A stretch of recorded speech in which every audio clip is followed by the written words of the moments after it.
మన ప్రభువును నిజరక్షకుడైన యేసుక్రీస్తు వారి నామములో మీ అందరికీ శుభాలు కలుగునుగాక. 40 రోజుల ఉపవాస ప్రార్థన ముగించుకున్నాం కదా.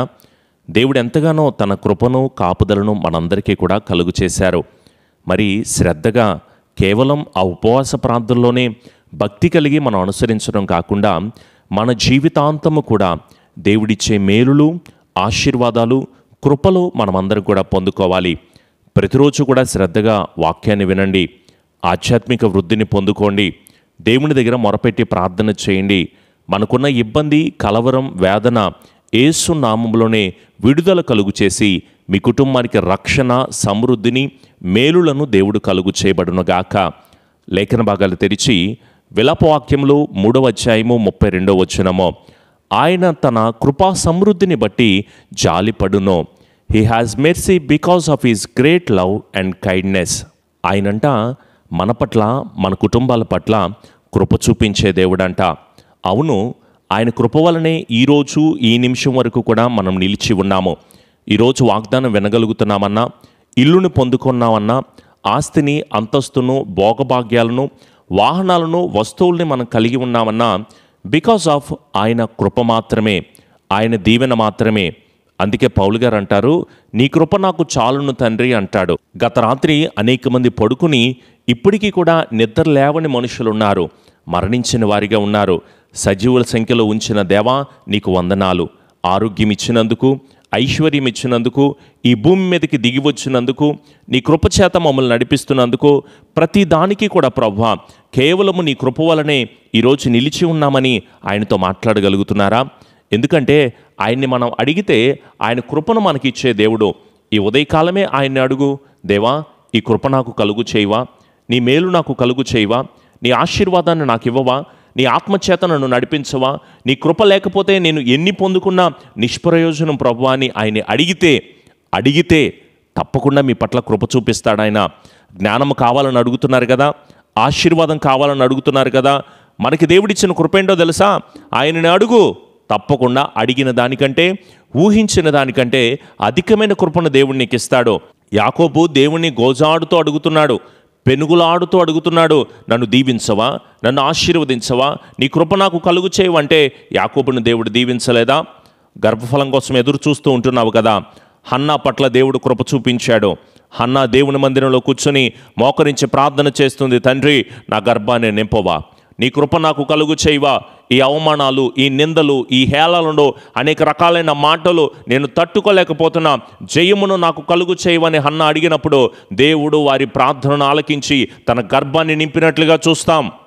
ఈరోజు జాబ్ కొరకు, వివాహం కొరకు, ఉన్నతమైన స్థితికి వెళ్ళడం కొరకు, నీట్ సీటు కొరకు, కాంపిటేటివ్ ఎగ్జామ్స్ కొరకు ఎంతగానో ఆలోచన చేస్తున్నాం.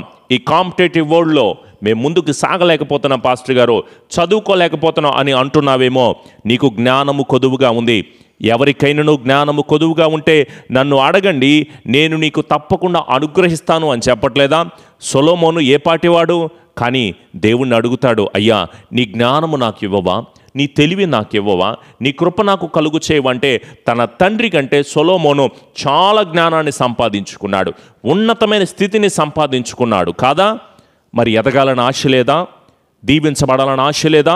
ఉన్నతమైన స్థితిలోకి నేను వెళ్ళాలి అని నీ హృదయంలో ఎప్పుడైతే ఆశ కలిగి దేవుని దగ్గర మొరపెట్టి ప్రార్థన చేస్తావో దేవుడు నిన్ను అంచెలంచెలుగా ఆశీర్వదింపచేస్తాడు. నీ ప్రార్థనలన్నీ కూడా, నీ కోరికలన్నీ కూడా, నీ వాంఛలన్నీ కూడా, నీవు అడుగుతున్న ప్రతిదీ, నీ దుఃఖదినం అన్నిటినీ కూడా మార్చి సంతోషభరితంగా ప్రభువు నిన్ను నడిపించబడునుగాక.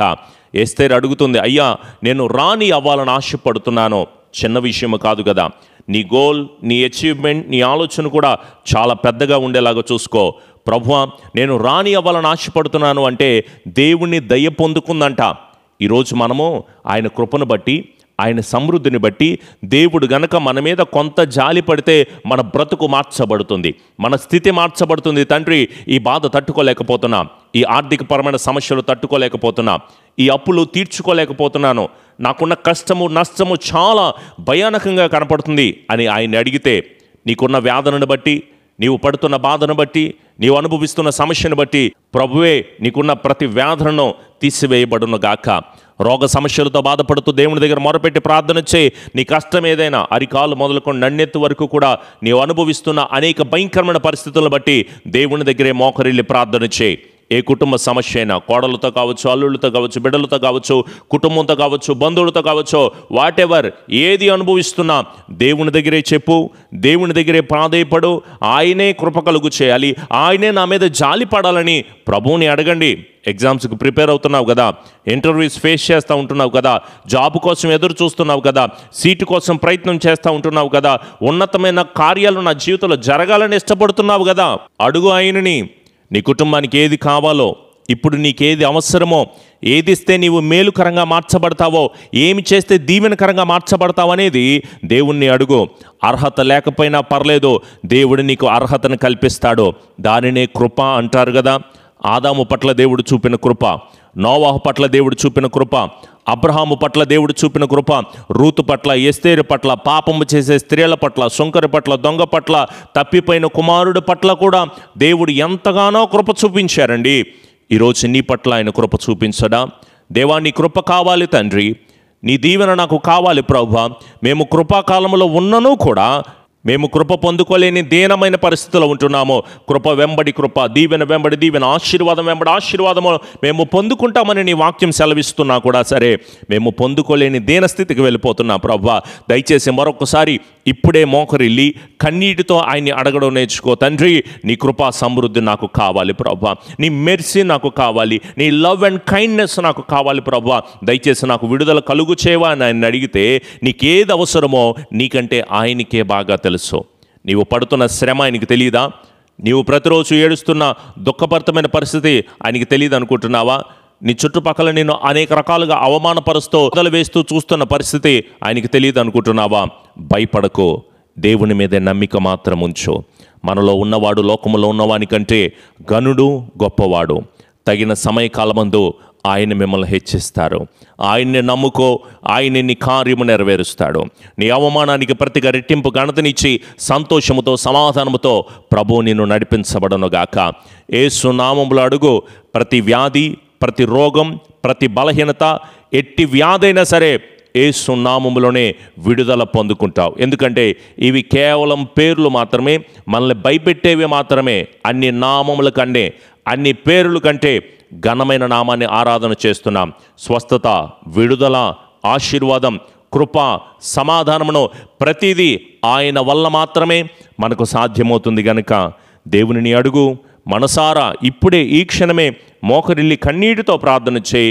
మీ దుఃఖదినములన్నింటినీ కూడా సమాప్తము చేసి సంతోషముతో, సమాధానముతో దేవుడు మిమ్మల్ని అందరినీ నడిపించబడునుగాక. ఆమెన్. కృపగలిగిన మా తండ్రి, ప్రేమామయుడా, అత్యున్నతుడా, మమ్మల్ని మికిలిగా ప్రేమించిన మా ప్రియపరలో గొప్ప తండ్రి, నీ కృపగలిగిన దయగలిగిన బంగారు పాదములకు మరొకసారి వందనములు, స్తుతులు, స్తోత్రములు ప్రభువా. దేవా, మరొక వాగ్దానము ద్వారా మాతో మాట్లాడినందుకు వందనాలు తండ్రి. గడిచిన 40 రోజుల ప్రార్థనలో, ఉపవాస ప్రార్థనలో నీ ఉచితమైన కృప ద్వారా మమ్మల్ని ఎంతగానో మాట్లాడి, బలపరిచి, స్థిరపరిచి నీ అమూల్యమైన కృపనిచ్చినందుకు వందనాలు ప్రభువా. ఏ పాటి వారము, ఏ స్థితి కలిగిన వారము తండ్రి.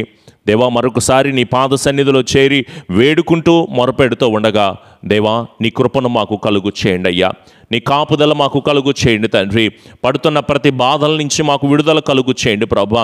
ఆర్థికపరమైన సమస్యలు, కుటుంబ సమస్యలు, రోగ సమస్యలు, ఎగ్జామ్స్ కోసం, బిడ్డల కోసం, గర్భఫలం కోసం, ఇలా అనేక రకాలైన సమస్యలతో, వ్యాధులతో, గొడవలతో, ల్యాండ్ ఇష్యూస్తో బాధపడుతున్న మా అందరికీ కూడా విడుదల కలుగు చేయమని వేడుకుంటున్నాం ప్రభువా. మా ప్రయత్నాల్లో నీ కాపుదల మీరు కలుగు చేయండి తండ్రి. దేవా, మందిర నిర్మాణాలు చేస్తూ ఉండగా, దేవా ప్రారంభిస్తూ ఉండగా, ఈ మే నెల మొదటి వారంలో చేయబోతున్న మందిర నిర్మాణాల విషయంలో నీ కాపుదల మీరు కలుగు చేయండి, స్థిరపరచండి, బలపరచండి. దేవా, మేమే పాటి వారము, ఏ స్థితి కలిగిన వారము, మీ సహాయమును అనుగ్రహించమని వేడుకుంటున్నాం. ఎవరిని ప్రేరేపిస్తావో, ఎలా నడిపిస్తావో, ఏ కాపుదల దయచేస్తావో కేవలము నీ కృప వలన మాత్రమే కట్టబడుటకు, ఏర్పాటు చేయబడుటకు నీ సహాయమును మా అందరికీ మీరు అనుగ్రహించండి తండ్రి. అలాగే నీ బిడ్డల ప్రభువా, ప్రార్థనలు ఏకీభవిస్తున్న ప్రతి ఒక్కరూ అనేక శోధనలతో ఉన్నారు తండ్రి. దయచేసి వారందరికీ విడుదల కలుగు చేసి, నా దేవుడు నా పట్ల చాలా గొప్ప కార్యాలు చేశాడని సాక్షార్థంగా నిలబెట్టి, నడిపించి, కృప చూపి, ఆదరణ కలుగు చేసి, మేలుల చేత నీ బిడ్డలను మీరు నింపమని మా ప్రియ రక్షకుడైన యేసు నామములో అడుగుచున్నాము తండ్రి. ఆమెన్. మన తండ్రి అయిన దీవెన, కుమారుని యొక్క కృప, పరిశుద్ధాత్మని యొక్క అన్యోన్య సహవాసపు సన్నిధి ఎల్లకాలము దేవుని ఆత్మ బిడ్డలకు కుటుంబాలకు తోడై ఉండి నడిపించి స్థిరపరిచి ఆదరణ దయచేయబడునుగాక. ఆమెన్. యేసు రక్తమే జయం, సిలువ రక్తమే జయం. ప్రభు యేసు నామములో సంపూర్ణ జయము, అపవాది క్రియలకు అనంత నాశనమును కలుగునుగాక. ఆమెన్. మీ అందరికీ కూడా ప్రభుపేట ప్రత్యేకమైన వందనాలు. ప్రతిరోజు ఉదయం 6 గంటలకు లైవ్ ఆరాధన వస్తుంది. తప్పకుండా ప్రార్థనలో ఏకీభవించండి. మీ కుటుంబాలన్నిటి గురించి అక్కడ ప్రార్థన చేయడం జరుగుతుంది. అలాగే మీరు కింద పెడుతున్న కామెంట్స్ గురించి, అలాగే మాతో ఫోన్ కాల్ మాట్లాడుతున్న ప్రతి విషయాల గురించి లైవ్ ఆరాధనలో ప్రార్థన చేయడం జరుగుతుంది.